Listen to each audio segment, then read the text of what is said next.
Au cœur du Médoc, deux amoureux de la lecture ont mis, chacun à leur façon, leur vie au service du livre. Trois étudiantes en bibliothèque sont allées à la rencontre de ce couple, l'éditrice Delphine Montalent et l'écrivain Eric Holder. C'était en février, le mois le plus court, le plus dur. La route qui relie La Ferté-Gaucher à Montmirail, Marne, était givrée au passage des forêts. Un soleil boréal allumait des plages de neige pelées au-dessus des pâtis désertés par les vaches remisées à l'étable. D rêvait depuis un long moment, assise à côté de moi dans la voiture. Les yeux gris-bleu des femmes qui lisent beaucoup prirent une teinte marine.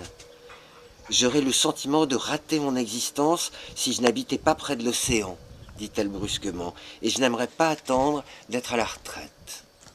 D est la femme de ma vie. J'ai vécu en sa compagnie tous les âges, depuis celui de 17 ans. Ce n'est pas pareil à 29, ni à 47. C'est meilleur, supérieur.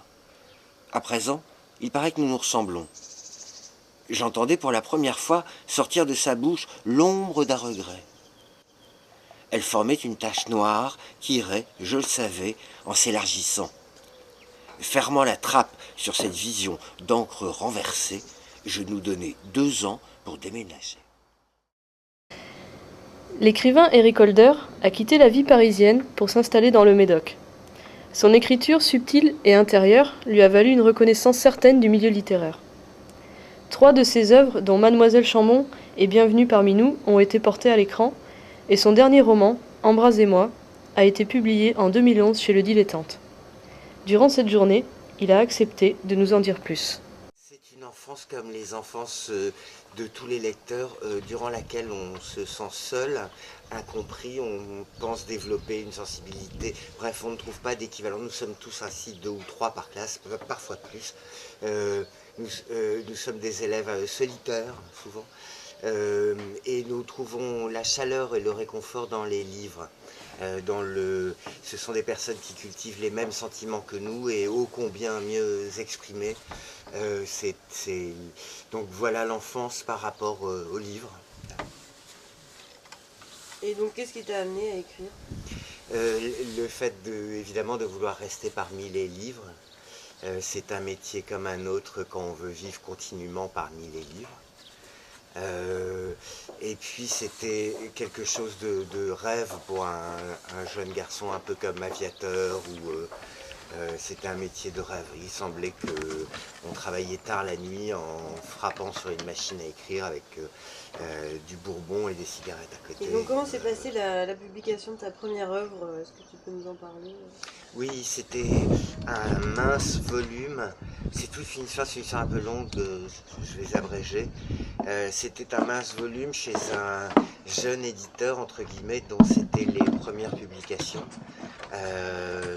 Le Dilettante. Et nous sommes 30 ans plus tard, son catalogue s'est étoffé. Je suis très heureux, c'est une bonne étoile d'avoir rencontré cet éditeur. Ma vie, je me demande ce que ma vie aurait été sans lui. Et donc tu t'es rapidement fait connaître dans le monde littéraire. Qu'est-ce que cette reconnaissance a eu comme incidence sur ta façon d'écrire? Est-ce que ça en a eu une? Une reconnaissance du milieu littéraire, c'est toujours le bienvenu parce que ce sont des personnes qui lisent continuellement, qui écrivent aussi continuellement. Ce que ça a changé, la reconnaissance des pairs, c'est toujours un encouragement et à faire mieux dans sa propre partie puisqu'elle semble leur plaire aussi. Et donc qu'est-ce qui t'inspire? Qu'est-ce qui te pousse à écrire? Les paysages. Les paysages sont la première source d'inspiration. Ils sont prenants, on a envie de s'en emparer, on ne comprend pas, on écrit. Et puis ensuite, ce sont les personnes qui sont dedans. Je suis venu en Médoc, c'est parce que il m'a semblé que là, c'était l'endroit absolument rêvé pour y finir ses jours.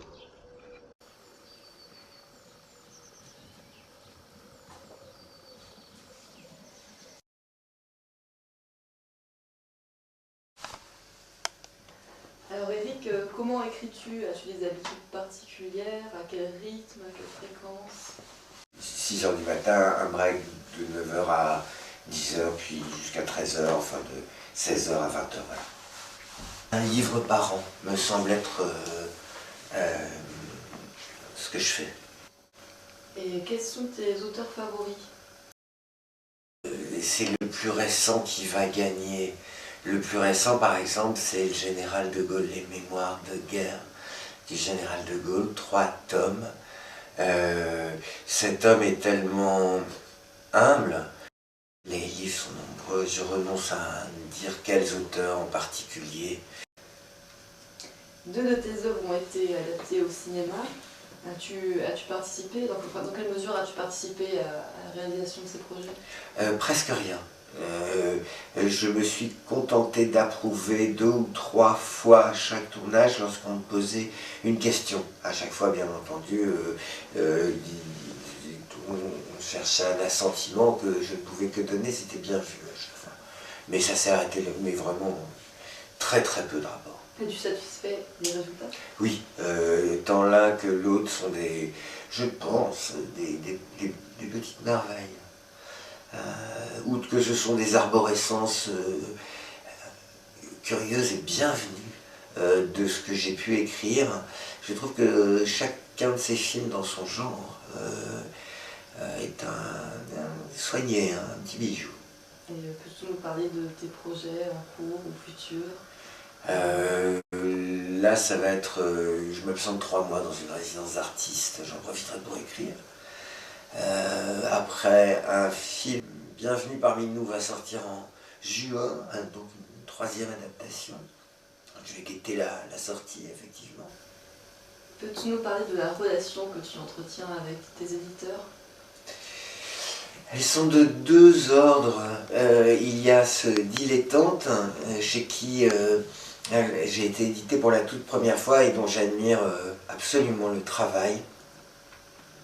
Là, ce sont des rapports de père à fils, le père étant l'éditeur et le fils les oreilles grandes ouvertes, c'est moi. Il se passe qu'en plus c'est un éditeur d'une culture étonnante, un homme d'une patine et d'un savoir peu ordinaire.